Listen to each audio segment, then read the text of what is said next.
Hello.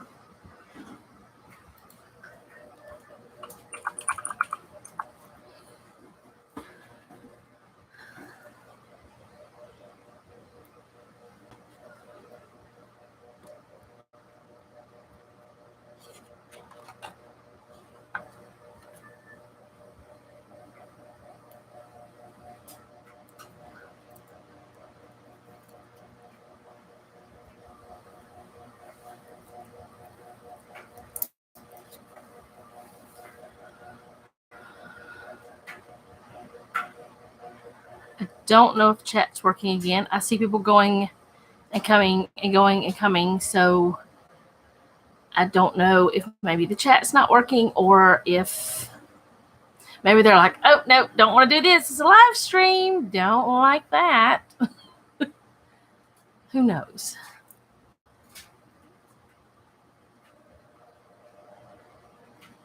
Or maybe some people just can't because of their internet. I know that's a thing.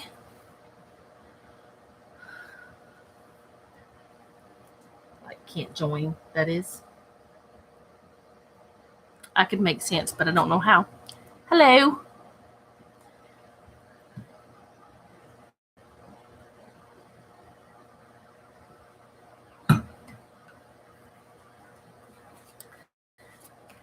Give a few minutes to see if some more want to join, or it's just going to be a few of us again, which is fine. Even if it's just 2 or 3 of us, it's fine with me.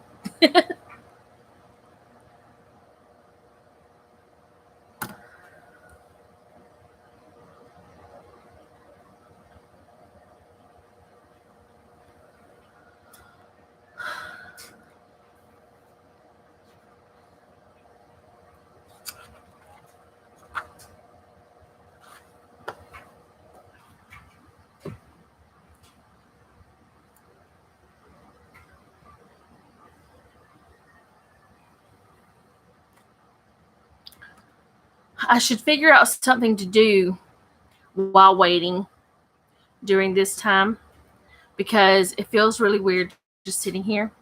Maybe I should come up with something to talk about that has nothing to do with the actual study. I don't know.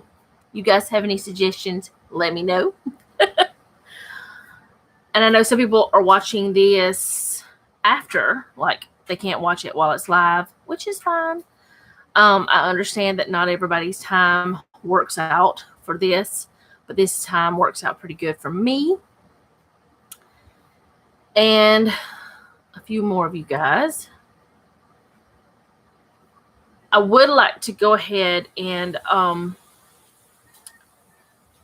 like kind of go over what we talked about. I make the weirdest things. I need to not look at myself.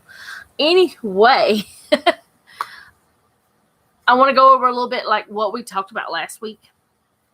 First, kind of just like a recap thing. I'm feeling a little bit more prepared this time, hopefully. I sat and made lots of notes.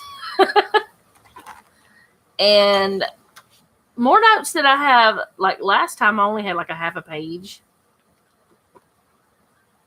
Yeah. But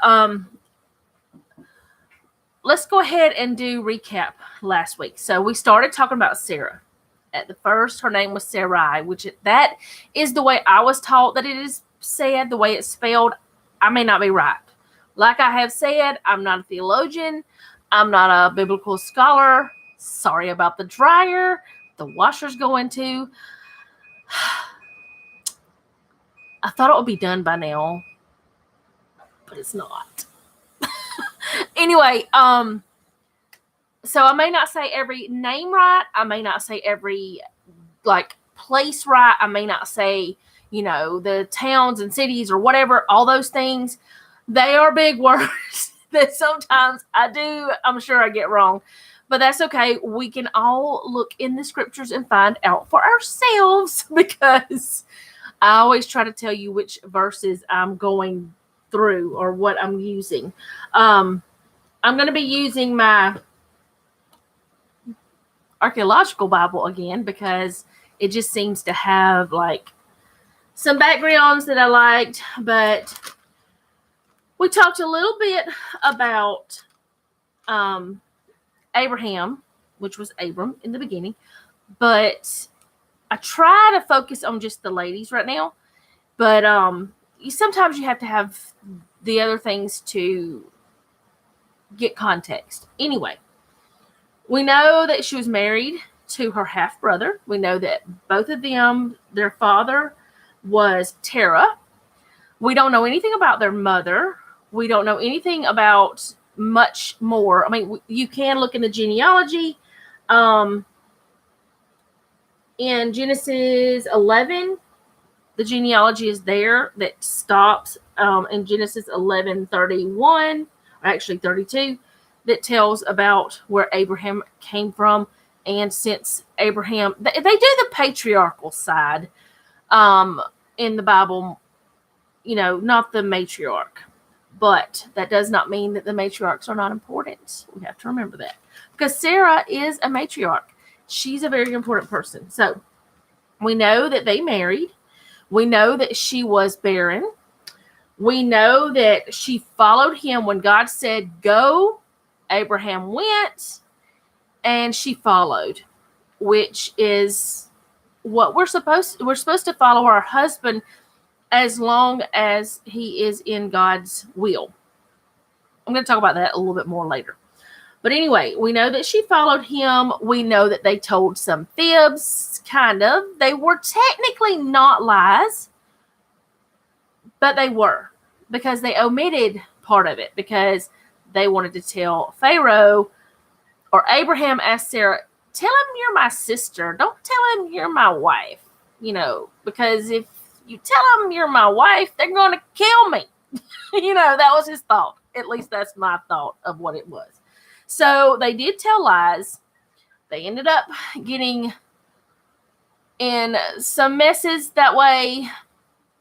And they ended up getting a lot of riches from that too.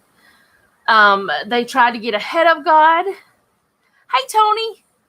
They tried to get ahead of God by having Abraham sleep with Hagar. And that is how Ishmael came about. And because Hagar got pregnant, Sarah got jealous. There was a big mess there. There will be more. And then we went on to where the point where that Abraham laughed whenever God said, this is going to happen. My covenant will be fulfilled with you. You will have a son. Abraham laughed. And then the same thing happened with Sarah. She laughed, but it seemed to me that she had a little bit of a reprimand because she laughed about it. It was like she couldn't believe that almost 100-year-old lady was going to have a baby. So that was where that we kind of left off. We left off about where that was going on. And Sarah was not a sweet little, perfect little prim and proper housewife. She threw fits. She had tantrums. She wanted her way. And she found ways to get her way at times. We all know that can happen. Any of us can do that. I mean, there are people that portray themselves as perfect, but we all know nobody's perfect. So I'm going to go on to Genesis 20. I'm skipping over 19 because that was more about Sodom and Gomorrah. It was not about Sarah. I mean, she's not mentioned in there. She was around, but she wasn't mentioned. So I'm going to go ahead, and today we'll be starting with Genesis 20. And in my notes, I put another mess with the exclamation point. So I'm going to start with Genesis 21. Now, Abraham moved on from there into the region of Negev and lived between Kadesh and Shur.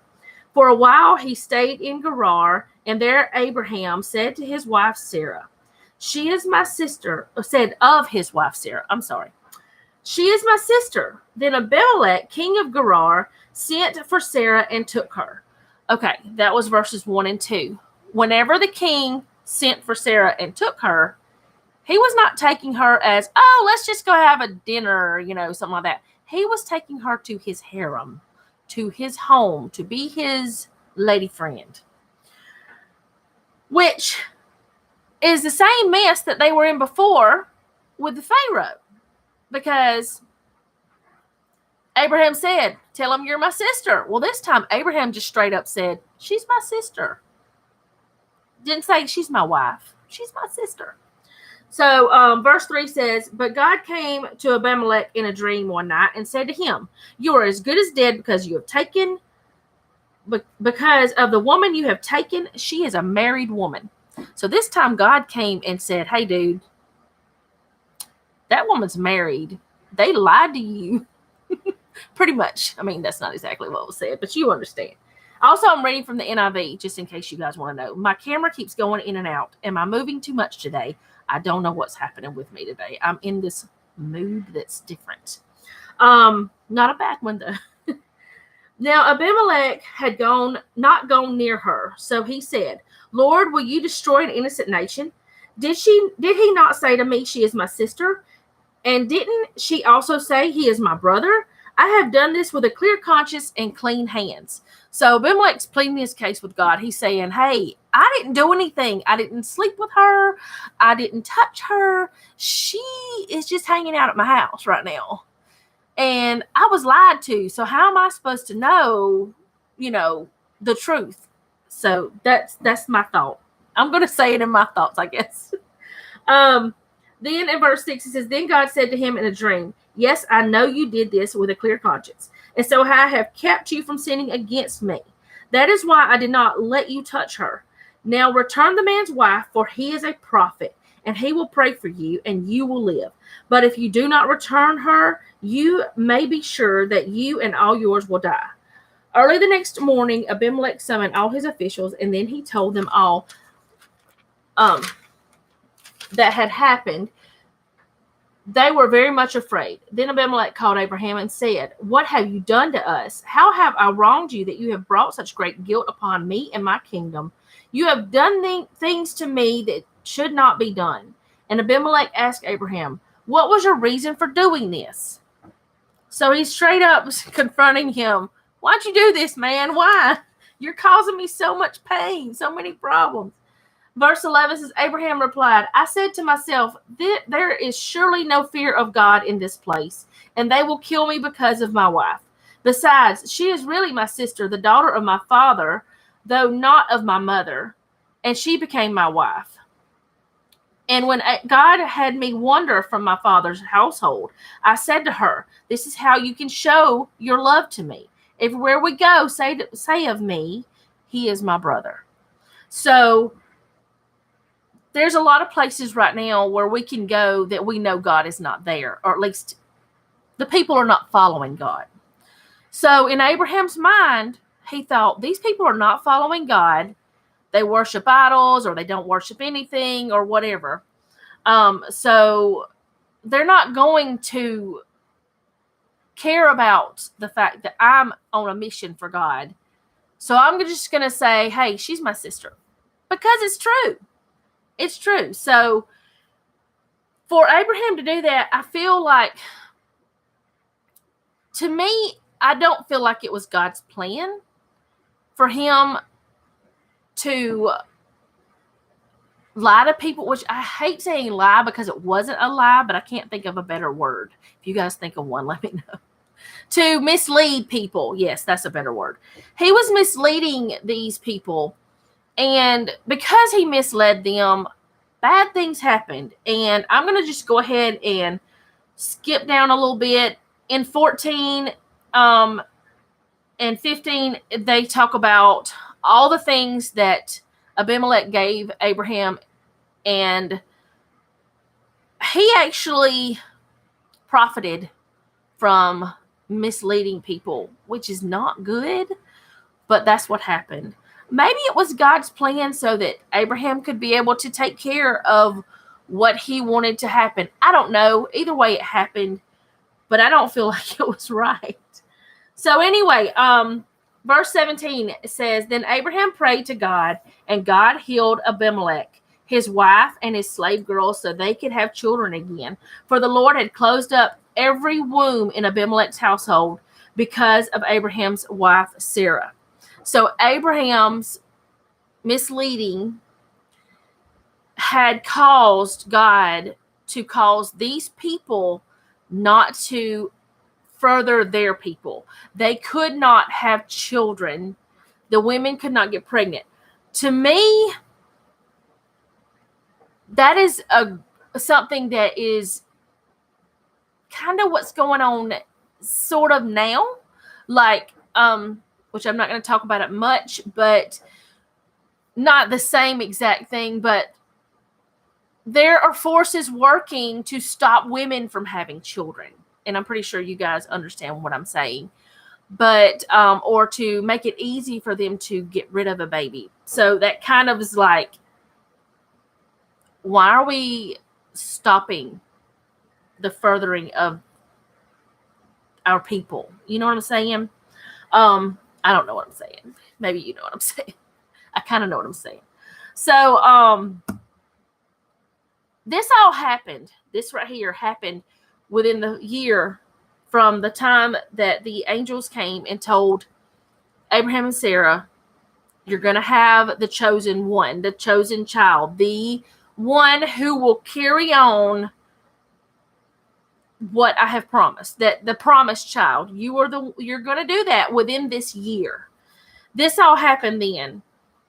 And I feel like since God did not let Abimelech sleep with Sarah, there was no way someone could say, oh, that's not Abraham's child or anything like that, because he never touched her.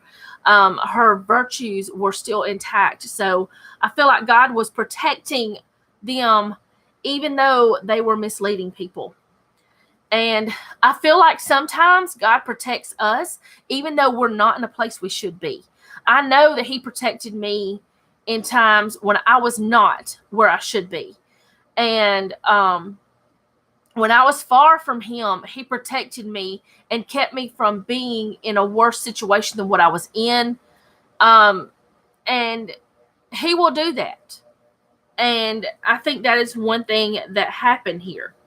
So whether or not it was right, it happened. Whether or not it was wrong, it happened. I believe God had a reason for Pharaoh and Abimelech to give all of these riches to Abraham. I don't know why.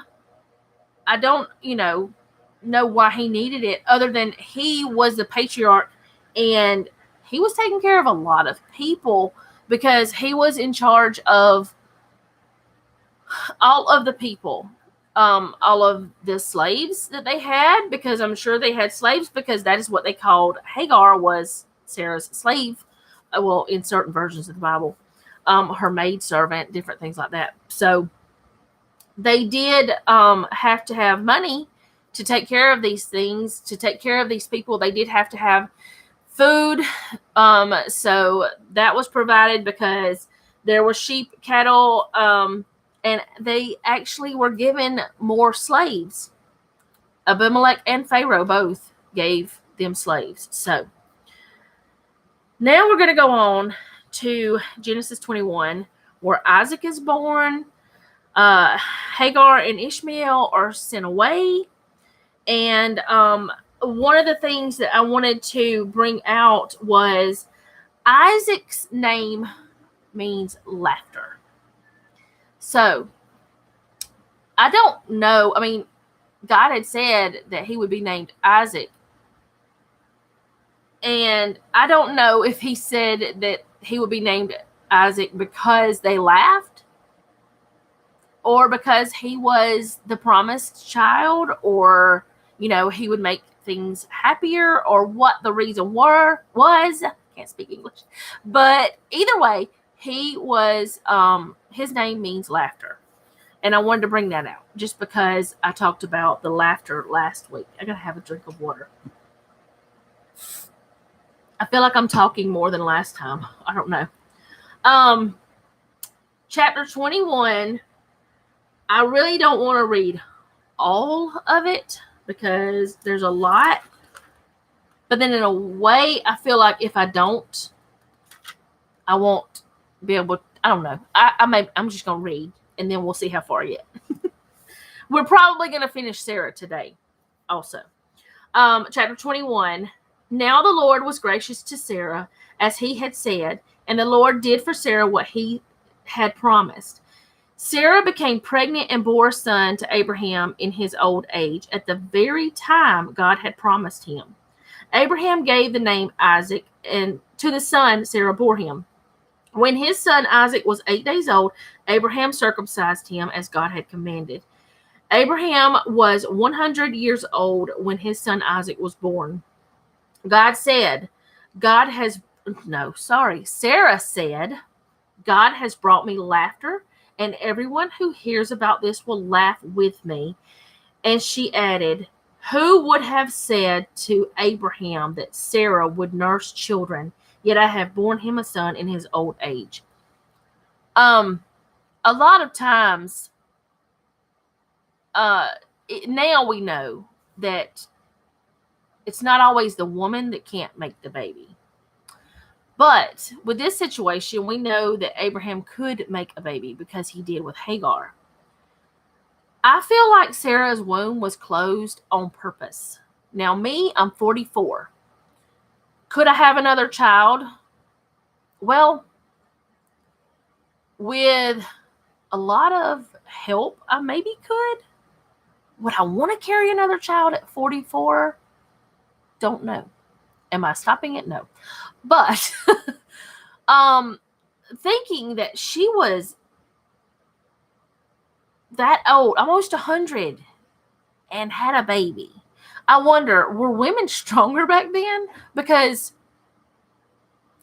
I have friends who are in their, 60s, 70s, and I'm like, she could run after children all day long, But then I know people that there's no way they could take care of a baby at 70, 80 years old, There's just no way, because their bodies have, they're just not physically able. Could they carry a child? I don't know. God does all sorts of things.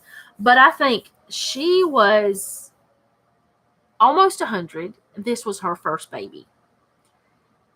And God took her through the whole thing. So I'm going to go on down to verse 8.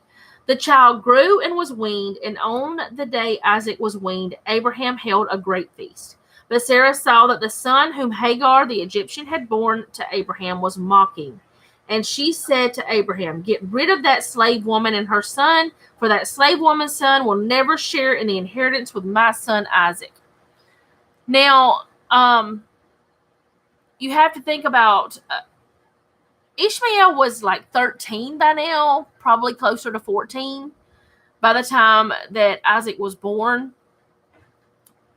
Teenagers can be a little bit mean sometimes. And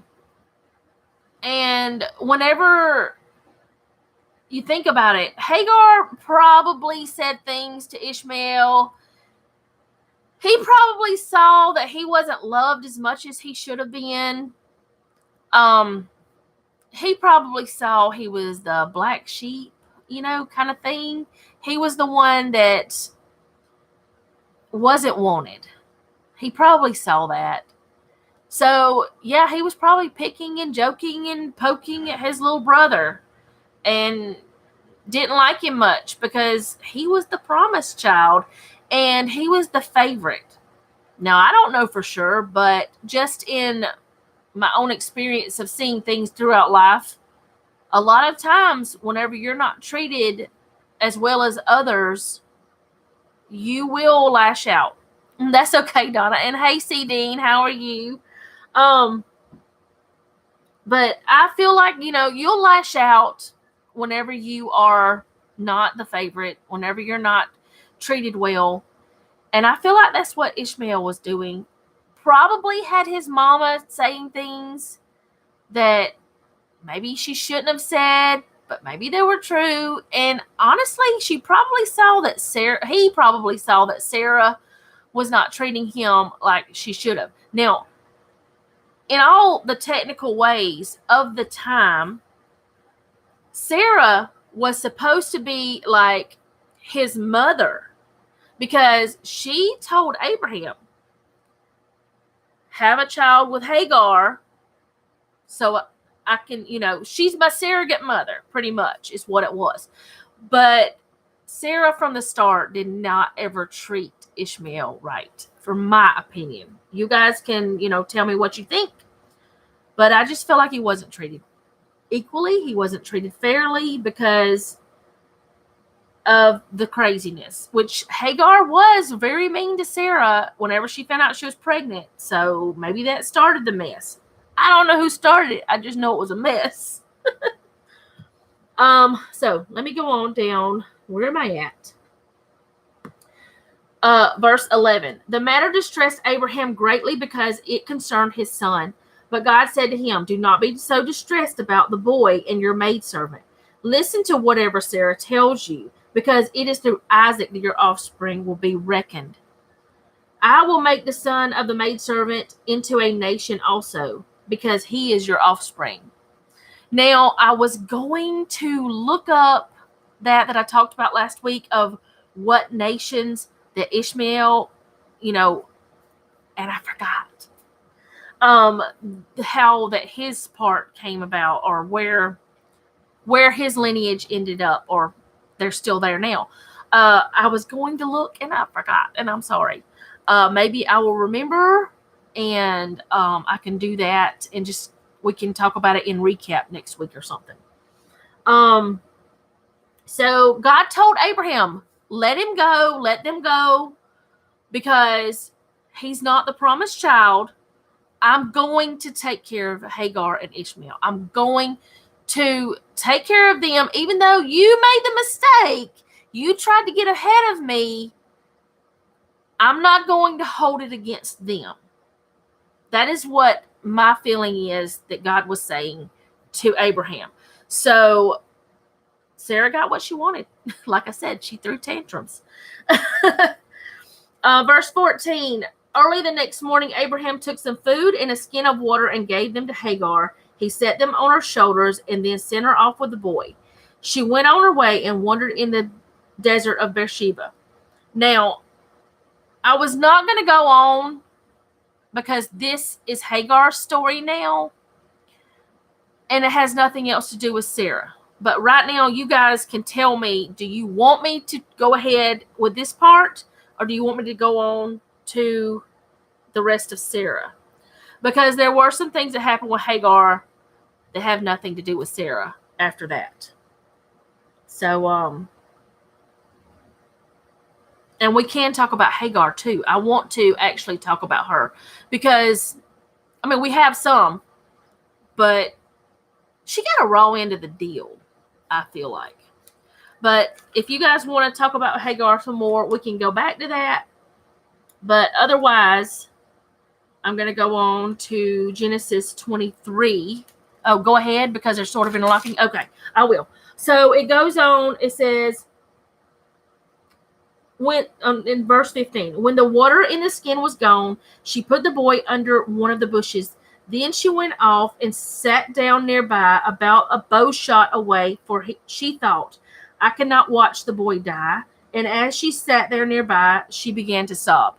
So she just went away from her son. About a bow shot, like if you think about a bow like they would have had back then, it would not have been a compound bow or a crossbow with high power and all that stuff. It would have been like a regular bow with an arrow. She went about that far away from her son. She could see him. Maybe she couldn't hear everything, but she could see him. Now, myself, if I knew my child was going to die because we ran out of water, if we ran out of food, and I was in a desert and I had nothing anymore and I had no energy, I had no way to do anything, I wouldn't want to see my baby die. I would probably, I don't know.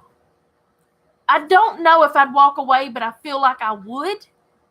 I feel like I'd go away from my baby. So I would, which I know he's not a baby anymore. He's like 13, 14 years old. But I don't think I could see that happen. I don't think I would want to see my child die. Verse 17, God heard the boy crying, and the angel of God called to Hagar from heaven and said to her, "What is the matter, Hagar? Do not be afraid. God has heard the boy crying as he lies there. Lift the boy up and take him by the hand, for I will make him into a great nation." Then God opened her eyes, and she saw a well of water. So she went and filled the skin with water and gave the boy a drink. God was with the boy as he grew up. He lived in the desert and became an archer. Now, I feel like the bow shot thing was kind of like a lead up to what was going to happen. And I started to say he was an archer before, but I thought, well, if we go on, we'll know. While he was living in the desert of Paran, or Paran, however you say it, his mother got a wife for him from Egypt. So, we know that is what happened. She got a wife. That is true, Donna. Nobody should have to. Nobody. But it does happen. I don't know what I would do in this situation. I just don't know. Hopefully we will never be in that situation because we have much better resources than what people had back then. I mean, they had nothing but themselves. So they had no way to do anything. But God did take care of Hagar and Ishmael just like he promised. He promised Abraham, I'm going to take care of them. And he did. And that's as far as it goes with that part for now. And I'm not going to go over the parts where Abraham was tested and things because that is not about Sarah. We can later on go back to that if you would like do a study about Abraham, But I wanted to go on to kind of finish up Sarah today and go to chapter 23 in Genesis, of course. Sarah lived to be 127 years old. So she lived long enough to see Isaac grow up. She didn't see him married or anything like that, but she did see him grow into a man. She died at Kiriath Arba, that is Hebron, I guess is how you say it, in the land of Canaan. And Abraham went to mourn for Sarah and weep over her. Then Abraham rose from beside his dead wife and spoke to the Hittites. He said, I am an alien and a stranger among you. Sell me some property for a burial site here so I can bury my dead. So I'm not going to go over all of that, but this is the first burial that I do believe is the first internment, I guess you could say, that is talked about in Genesis. I know that it talks about, other people dying, but this is the first one where they're talking about getting a place for someone to be buried. And Abraham loved Sarah so much that he was going to do what he had to do to get something. Well, anyway, he did. He went ahead. Let me go ahead and read a little bit more. Let's see.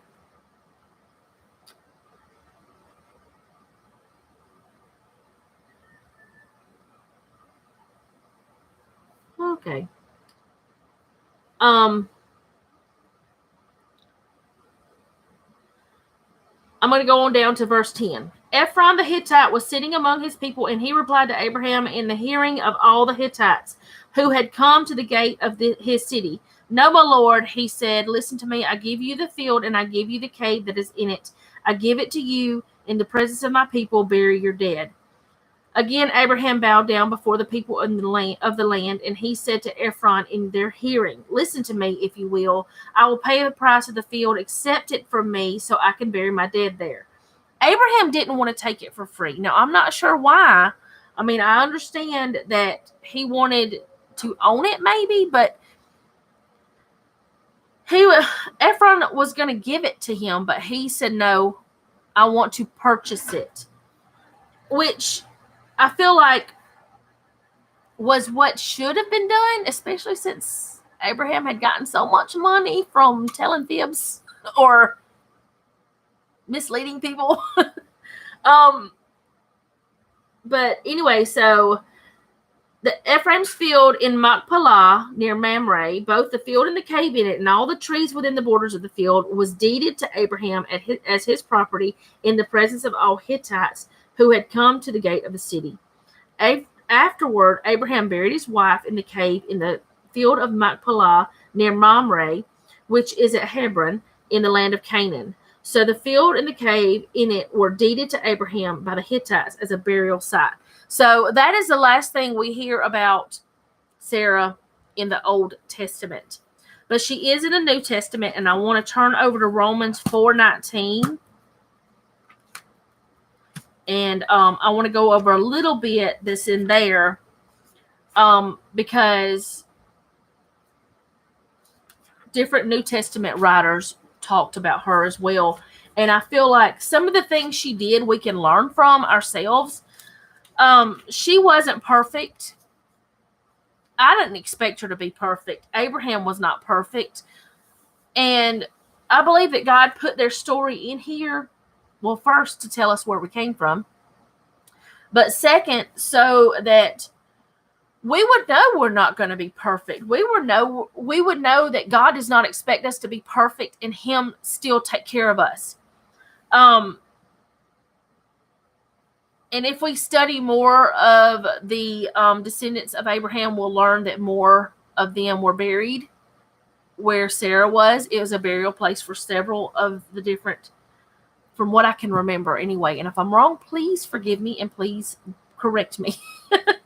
But I don't mind being corrected as long as it's, it's true.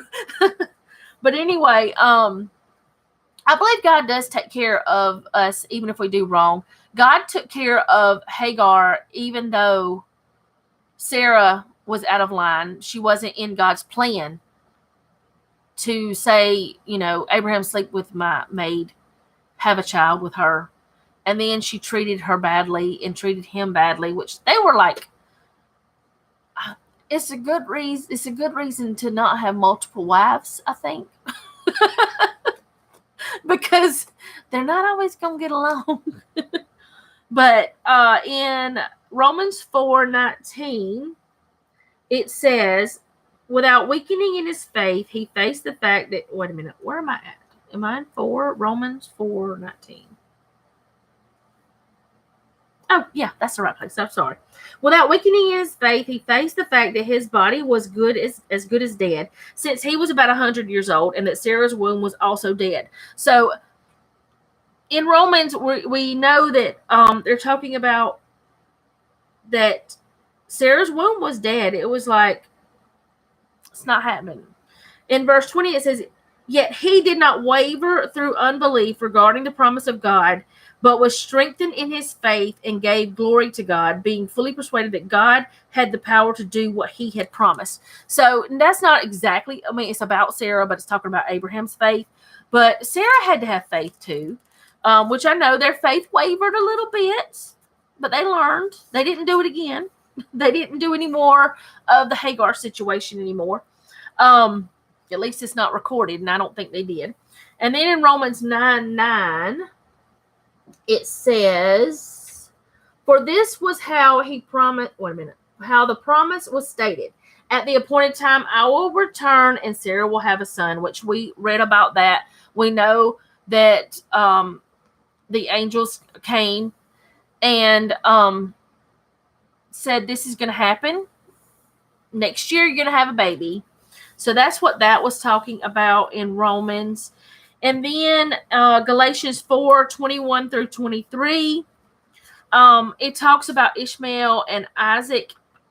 And I'm not going to read all of that unless you guys want me to. I'll turn there just in case. But 21 through 31, what I got from it was Ishmael was ordinary. He came about in an ordinary way. I've got to have a little water. I'm sorry. He was not conceived in a way that God said, because he wasn't what God had said was supposed to happen with Abraham. Now, do I think it was still God's plan for Ishmael to be born? Yeah, I do. Because if God didn't want that baby there, he wouldn't have put it there. That's my thought. Because if God can close Sarah's womb, he can close Hagar's. If he can close a whole entire kingdom that belongs to Abimelech, he can close Hagar's. So I feel like Ishmael was supposed to be there. Now, what are we supposed to learn from that? I don't know. I don't know really. Other than don't try to get ahead of God. Which, like I said, I believe that he would have been there anyway somehow. I don't know. I believe it happened at the time it was supposed to. But I believe that Ishmael came in an ordinary human way. A way that was their tradition. That, that was their thing in that time. Just like marrying your brother or half-brother was okay. Having a concubine or a second wife or a surrogate or whatever you want to call her was okay at that time. But Isaac was a promise. He came about because God said he was coming. Because God wanted it to be done at a certain time. And he was the promised one that would carry on the lineage, that would follow on to what God's plan was. So I'm going to go over to Hebrews 11:11. I have several scriptures today. I'm going to try to remember to put them in the description box. I don't think I did that last week, but I can go back and do that today. I don't think I did. I'm almost positive I didn't. Where are you at, Hebrews? There you are. Yeah, I talked to my Bible. I'm a weirdo, y'all. Y'all know that? Y'all already know that. 11:11. Okay. It says, by faith, Abraham, even though he was past age and Sarah herself was barren, was enabled to become a father because he considered him faithful who had made the promise. And so from this one man, and he as good as dead, came descendants as numerous as the stars in the sky and as countless as the sands on the seashore. Now, that's 11 and 12. And yes, it is about Abraham more, but it's also about Sarah because Sarah had to be there. It's just had to be there. They had faith. They had faith that this was going to happen. I think God allows mistakes to make greater story of good. Without bad, we wouldn't see the true gifts of the good. That's true, Tony. I believe that. I believe we all make mistakes. And, we wouldn't have a testimony if we didn't. We wouldn't. If we didn't ever make mistakes, we'd never have a testimony. If we didn't ever make mistakes, we'd never need God. I mean, honestly, if we were perfect, we would already be where God wants us to be. That's just, my thoughts. My thoughts anyway. I could be wrong. Y'all can tell me that if I'm wrong. But my thoughts is if we're already perfect the way God wants us to be, we don't need to be led anywhere else. We still need God, but, I think you know what I'm saying. I hope you know what I'm saying. 1 Peter 3:6. This will be the last scripture. Let's see. And this one is one that a lot of people don't like now, but I talked about it a little bit in the beginning about submission. I'm going to go up to verse 5. 1 Peter 3:5 through, I'm going to go to 7. For this is the way the holy women of the past who put their hope in God used to make themselves beautiful. They were submissive to their own husbands, like Sarah, who obeyed Abraham and called him her master. You are her daughters if you do what is right and do not give way to fear. Husbands, in the same way, be considerate as you live with your wives and treat them with respect as the weaker partner and as heirs with you of the gracious gift of life, so that nothing will hinder your prayers. Now, people hear submission, they go nuts. They're like, I am not going to bow to no man. That's not what it means. It does not mean you bow to your husband. It does not mean that you worship him. It does not mean that you are under his thumb and he has all the, the authority. Submission is when that man is following God, you follow him, and you don't go out of God's way. If God says to do it, you do it. Now, if your husband, who you are following, tells you to do something that's not in line with God's plan, not in line with God's word, then you don't follow that. That's just what I feel. That's what I feel I've gotten from the Bible. You don't follow it if it's not God's will, if it's not following what's in God's word. If he tells you to go kill somebody, you don't go do that just because you're following your husband. And also, just like Donna said, the husband has things he has to do too. He has to follow God. And he has to do what is right there. Do I feel like Sarah constantly followed what Abraham said? Yeah. Because whenever he told her, you take care of your woman, your slave woman, she did. He didn't do anything. He's like, you take care of it. Now, the second time, he took care of it. He sent them away. But the first time that whenever Hagar ran away, Abraham was like, this is your mess. You take care of it. And he didn't give her any advice. He didn't tell her what to do. He just told her, you made the mess. You go fix it. That's not exactly what he said, but that's my thoughts. So, I feel like submission a lot of times is a bad word to people, but honestly, it's a very good thing if you are in submission the proper way, because it's not just the woman that has to be in submission. The man has to be in submission too. That's just how it is. Because if the man's not walking with God, then your whole household's a mess anyway. A lot of times. Or like, and I hope my sister, if she watches this, does not freak out, but I have a sister who is married to a man who is not a Christian. She has so many fears, and I mean, she worries about him, and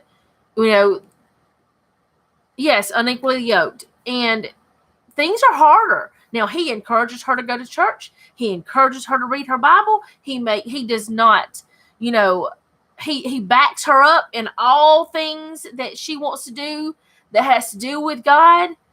He just isn't there. We're still praying. And it's hard because there have been times whenever she had to say no about some things because it wasn't in God's, which now he knows more, and he listens to her whenever she talks about the Bible. He goes to church with her sometimes.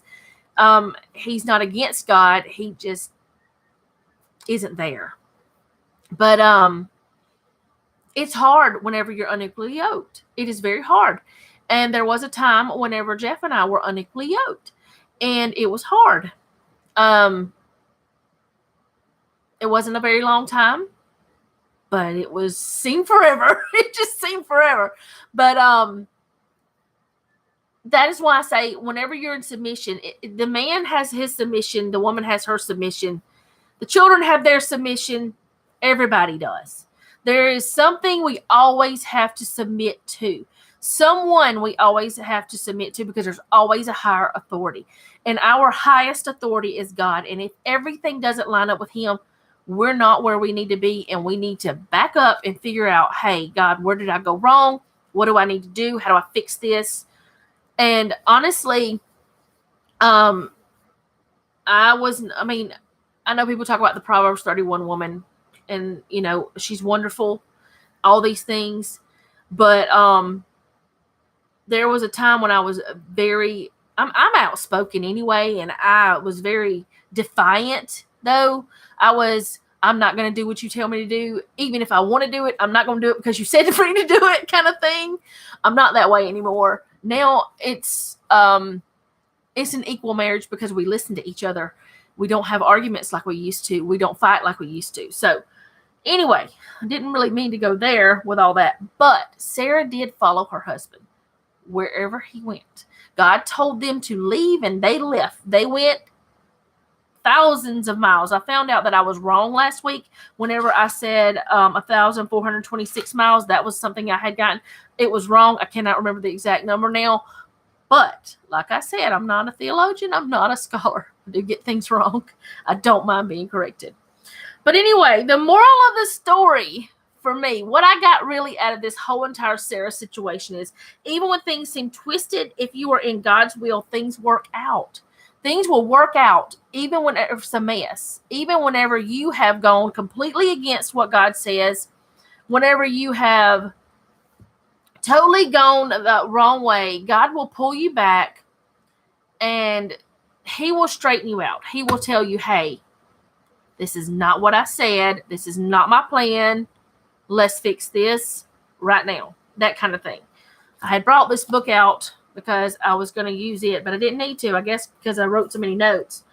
And I had printed off some things about the submission, and I guess I had memorized it so much that I didn't need it either. But I would like to know any of you guys' thoughts. I'm so glad that you guys were talking in the chat this time. Made me feel a little better. I'm not so alone. But yeah, I really think that her life was so important in ours that we can learn a lot. We don't need to get ahead of God, but we do sometimes. And I feel like that's one thing that happened with them. And like I said, Ishmael was supposed to be there. No matter what, he was supposed to be there for some reason. Even if it is for the other nations to be brought about. Whatever reason. God had a plan. They might have went off course, but they did get back on course. And my thoughts are that Abraham loved Sarah more than he loved anyone. I mean, he adored her. And that's the kind of marriage that you want. You want your husband to adore you. You want your husband to let you have your own thoughts and to let you make your own decisions. And also, sometimes whenever your husband lets you make your own decisions, it lets you fall straight on your face. Like when they went ahead and did things they shouldn't have, they found out, oh, this wasn't what I needed to do. Or maybe, I don't know for sure if they did. It really doesn't say. But nope, it's not a bed of roses, but it's awesome. And as long as we put God first, that's all that matters. So, do you guys have anything you want to say about Sarah? I think we covered her whole life. It's not much of the Bible, but I feel like it needed 2 weeks because she has a long story in some ways, even though it's not a long period of, a big part of the Bible. But if you guys want to say anything about her, if I got anything wrong, if you have different opinions, I don't mind that. Different thoughts, let me know. I'd like to know what you guys are. We're going to go to another woman of the Bible next week. I don't know who. And if you have some certain one that you want to talk about, go ahead and let me know that. Because, there's lots of ladies. And, we're not going to stick on just women of the Bible the whole time we do this. What, if anything, do you think of the movie Abraham? I've never seen it. I don't watch a lot of movies and stuff. Is it on, what is it on? I need to write it down and I'll go watch it and I'll tell you later. If I can find it. Is it on Netflix or Hulu, or would I have to go find it on, maybe on YouTube? I don't know. I'm thinking about getting PureFlix because I feel like it. IMDb it. Okay. I will do that. That way I can find out where I can find it. But I'm thinking about getting PureFlix because they have all Christian channel stuff or channels. Okay, that's awesome. Which I don't think I've seen it. I know I've seen movies about Abraham's life, but it's been a long time. And if it's a newer one, I definitely haven't seen it. I watch YouTube more of actually using one of Tony's tricks and put them on a watch list because I've gotten so behind lately. And then just watching them on the TV. It's an old one? Okay. I might have seen it, but it's probably been a long time. But I feel like that their story, it wasn't the start of our redemption plan, of course, but it was a big part. And we all can learn from their lives. We can all learn from Sarah.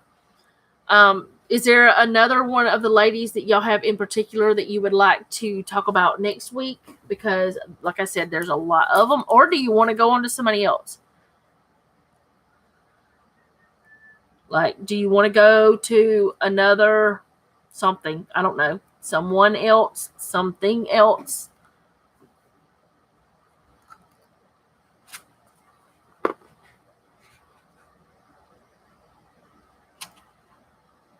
Let's see.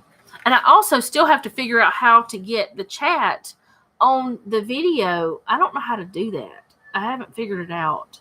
Hannah. Okay. Let me write that down.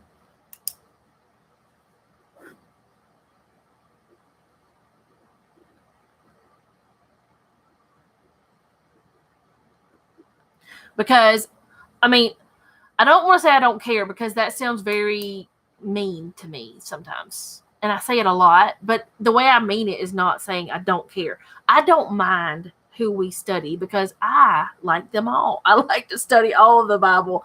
So it doesn't matter to me which one we study because I like them all. I want to learn from every one of them because they all can teach us something. Every single story in the Bible can teach us something.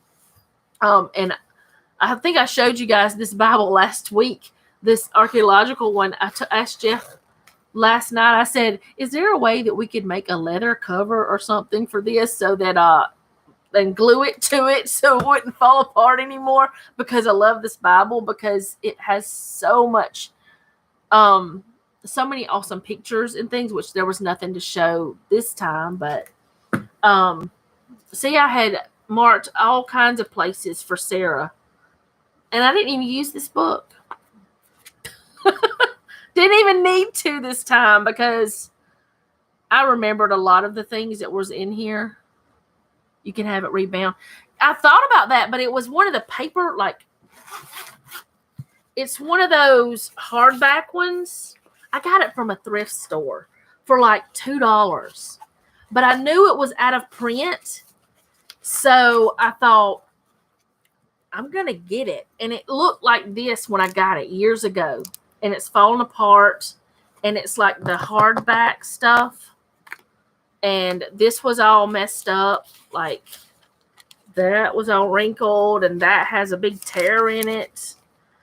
But all the rest of it is in great shape. But I don't know. Can you have one like this rebound? I wouldn't mind if it had a leather cover, because I mean a permanent leather cover. He said he'd have to figure out a glue that could glue it or something. I don't know. He can figure out anything though. And he's off work for a little while. For a few more weeks. And he can do little things now with his arm. Because he's allowed to do something. Yeah. I want to make it. I'm thinking make it. I've got some leather. I've made leather covers for other things, but I'm getting way off track. But anyways, I have made leather covers before. But anyway, I guess it's been a little over an hour, and I guess I will go. We'll study Hannah next week. I think that will be good. How to find somebody to bound a book. I don't know. I don't know how to do it. I've never done it. I know now used to be Family Christian. I think they would do Bibles. Michael's or Hobby Lobby. Yeah. I have E6000 somewhere. It's in here somewhere. But I don't know where it's at. Oh, there it is. I have that. Is it upside down? Yes. Thank you guys for coming to the studies. I really enjoy them. I really like this because it helps me to have somebody to study with. I mean, yeah, Jeff and I do things, and sometimes the kids. But I used to do the book club with church, but that's not happening anymore. But I just don't have anyone to do Bible studies with this like this. And it would be so awesome if we could all be in the same room. But we kind of are. We're all in my crazy living room that has a pile of stuff over there it's got my sewing machine and stuff over there. But next Tuesday at 2 will be the next one. We'll talk about Hannah. And I hope that, a lot of small groups have stopped. A lot of them have. But what can you do for now? Just do what you got to do. But I'm planning on, even if small groups start back, I'm not planning on stopping this. I plan on keeping this going because I've actually thought about doing this for over a year, probably close to 2 years now, but I would never do it. And then once I started, I was like, that's not so bad. I'm a little less nervous than I was. I don't know why I was nervous, but I guess because I'm not a scholar, I'm not a theologian, and I am just me. Reading what I'm reading and studying what I'm studying and getting what I get from it, and love to learn from other ladies because that's what we're supposed to, or men too, if there's a guy that wants to join us. That's what we're supposed to do is learn from each other. Iron sharpens iron. It's biblical. But I'm going to go. I hope you guys have an awesome rest of your day. I'm going to go cook some supper. I'm making one of Paisley's dishes. Paisley Bradley. I'm making her bacon chicken ranch pasta. It's what everybody requested tonight. So I thought, okay. So I'll see you guys next time. Thank you for watching. And remember, don't take any wooden nickels and be sweet.